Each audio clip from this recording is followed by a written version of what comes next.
मी अवंतिकामध्ये entry माझी villain म्हणूनच झाली. तर तेव्हा मला एका माणसाने सांगितलेलं आठवतं की काय काम करता हो तुम्ही, डोक्यात जाता एकदम, एक ठेवून द्यावीशी वाटते असं मला तो म्हणाला.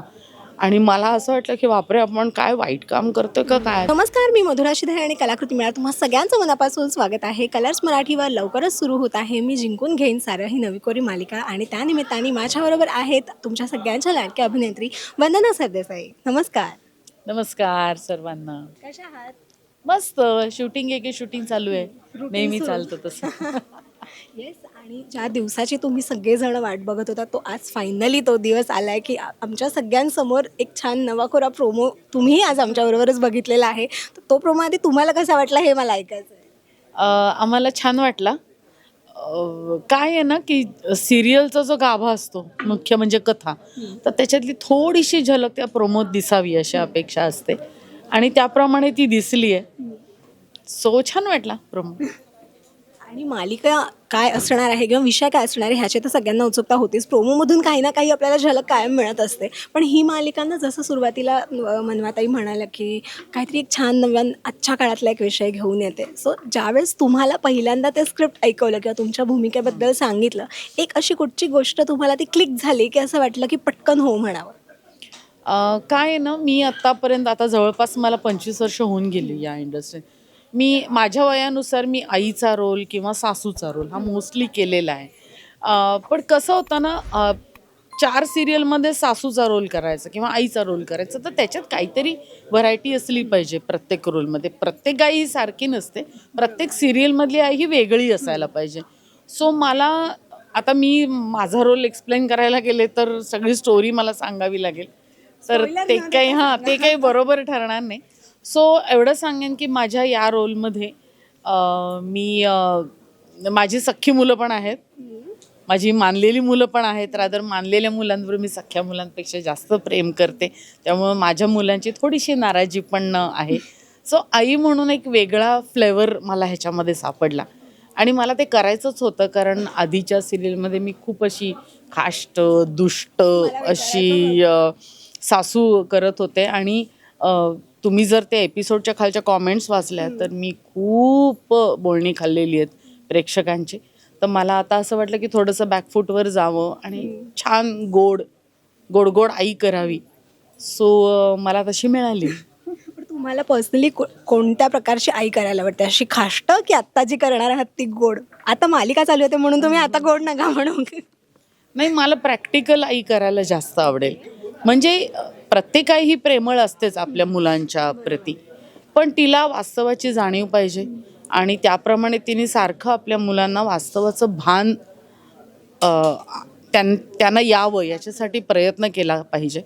आणि मला असं वाटतं की हीच आई जास्त योग्य आहे. आत्ताच्या जगामध्ये आपली मुलं यशस्वी व्हावीत किंवा पाय रोवून उभी राहावीत, म्हणून जी आई मुलांवर प्रेमही करते, पण त्याचबरोबर त्यांचं काही चुकलं तर त्यांना ती फटके द्यायलाही मागे पुढे राहत नाही. सो अशी आई मला करायला जास्त आवडेल. आणि मला वाटतं ही आई आणि मला जी आवडते ती आई याच्यामध्ये बऱ्यापैकी साम्य आहे. क्या बात आहे. आणि या मालिकेच्या निमित्ताने भारतीताईंबरोबर तुम्ही काम करताय, म्हणजे मला वाटतं हे चॅनल आणि ही सगळी टीमच खूप भाग्यवान आहे, कारण की आपल्याला सगळ्यांनाच माहिती आहे की भारतीताईंची पहिली मराठीतली मालिका आहे आणि इतकी सुंदर कास्ट आहे तुमची. त्यांच्याबरोबर काम करताना किती मजा येते, कसं वाटतंय? छान. म्हणजे असं कायम म्हटलं जातं की एखादा सिनियर कलाकार जेव्हा अवतीभोवती असतो खूप गोष्टी शिकायला मिळतात, खूप छान छान संस्कार होत असतात अभिनयाचे, विचारांचे माणूस म्हणून.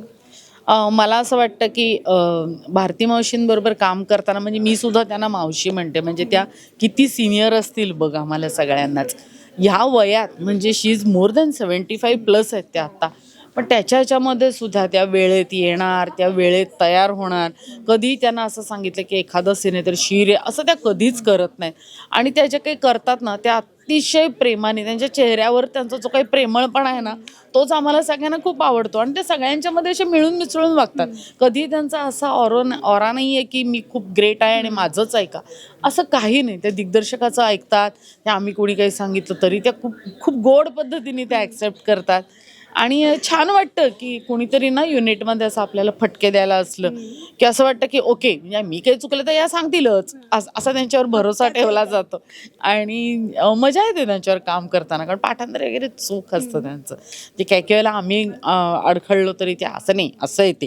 किंवा मुख्य म्हणजे ना आत्ताच्या आर्टिस्टना जो प्रॉब्लेम येतोय भाषेचा, मराठी भाषा ही व्याकरणदृष्ट्या बघायला गेलं तर हिंदीच्या एक्झॅक्टली विरुद्ध आहे. त्यामुळे ती तयार असणं त्याच्यासाठी आम्हाला अशा सिनियरशी खूप मदत होते की एखादा पर्यायी शब्द सापडत नसेल तर त्या पटकन सुचवतात आम्हाला, किंवा एखादं वाक्य ग्रॅमॅटिकली त्याच्यामध्ये काही गडबड असेल तर त्या दुरुस्त करून देतात. आणि या वयात त्यांचा हा उत्साह म्हणजे आम्हाला माहीत नाही त्यांच्या वयात आमची काय अवस्था असेल, पण त्या खूप ग्रेट आहेत हे नक्की. छान. आता तुम्ही ही गोष्ट सांगितलीत की त्या तुम्हाला सगळं सांगतात आणि तसंच मला वाटतं ना कोणीही जेव्हा आपलं कौतुक करतं तेव्हाही खूप छान वाटतं. तर मला त्यानिमित्ताने आवडेल तुम्हाला विचारायला की पहिली कौतुकाची थाप इंडस्ट्रीत आल्यानंतर एखाद्या दिग्गज कलाकाराकडून मिळालेली ती लक्षात आहे का? आणि आवडेल काच सांगायला? दिग्गज कलाकारापेक्षा ना मी अवंतिकामध्ये एंट्री माझी विलन म्हणूनच झाली. तर तेव्हा मला एका माणसाने सांगितलेलं आठवतं की काय काम करता हो तुम्ही, डोक्यात जाता एकदम, एक ठेवून द्यावीशी वाटते असं मला तो म्हणाला. आणि मला असं वाटलं की बापरे आपण काय वाईट काम करतोय का काय. तर माझ्या घरच्यांनी म्हटलं, नाही नाही दाद आहे ही तुझ्या कामाला, तू चांगलं काम करते म्हणून त्याला वाटतं की तुला ठेवून द्यायला पाहिजे. ही दाद मला खूप ग्रेट वाटते. बाकी जे कोणी आमच्या सिरियलमध्ये नेहमीच सिनियर्स असतात त्यांनी नेहमीच कामाचं कौतुक केलं आहे. मोहन दादा म्हणायचे मला की हिच्यावर काम करताना भीती वाटते का, तर हिचं स्वतःचंही पाठ असतं आणि दुसऱ्याचंही पाठ असतं. त्यामुळे आम्हाला मजा येते. मला प्रत्येक वेळेला समोरच्यांकडून खूप चांगली दाद मिळालेली आहे आणि त्यांना सीन करायला आवडतात माझ्याबरोबर, हेही माझ्या क्या बात आहे, ही सगळ्यात छान गोष्ट आहे. हो. तर आता मालिका सुरू होणार आहे त्याच्यामुळे मी आता तुम्हाला तुमच्या कॅरेक्टरबद्दल किंवा मालिकेबद्दल फार काही विचारत नाही, कारण का मला वाटतं आत्ता तुम्ही काही खूप सांगू नाही शकणार आणि मालिका सुरू झाल्यानंतर मी सेटवरती पुन्हा येईन, कारण तेव्हा तुमच्याकडे सांगायला खूप गोष्टी असतील आणि माझ्याकडे विचारायला अजून खूप गोष्टी असतील. पण तरी जाता जाता आता थोडेच दिवस उरले आहेत, सगळ्यांना एक छान अपील करायचं असेल तर काय सांगा? काय प्रत्येक कुटुंबामध्ये कथा गोष्टी काही घटना चांगल्या वाईट या सारख्याच घडत असतात, त्याच्यात काही फरक नसतो. पण ना त्या कुटुंबामधली नाती जर वेगळ्या पद्धतीची असतील तर सगळ्यांच्या रिॲक्शन्स खूप वेगळ्या असतात, त्या गोष्टींकडे खूप वेगळ्या वेगळ्या चष्म्यांनी बघितलं जातं. तर आमच्या घरातली गोष्ट जी आहे ना त्याच्यामध्ये असंच आहे. आम्ही काही जण मानलेली मुलं आहेत, काही माझी सख्खी मुलं आहेत, आम्हाला आमच्यावर प्रेम करणारे आपण तितक्याच आम्हाला कडक शिस्तीच्या बाई आहेत जे पण मिळालेले आहेत. तर मी असं म्हणेन की आमच्या सगळ्यांच्या नात्यांची गोष्ट ही तुम्हाला खूप वेगळ्या पद्धतीने आवडून जाईल. क्या बात आहे. थँक्यू सो मच आणि खूप खूप शुभेच्छा. थँक्यू. रसिका हो, कलाकृती मीडिया म्हणजे मनोरंजनाची लयलूट. मनोरंजन क्षेत्रातील किस्से व घडामोडींचा आस्वाद घेण्यासाठी कलाकृती मीडिया या यूट्यूब चॅनलला सबस्क्राईब करा आणि व्हिडिओ लाईक करा.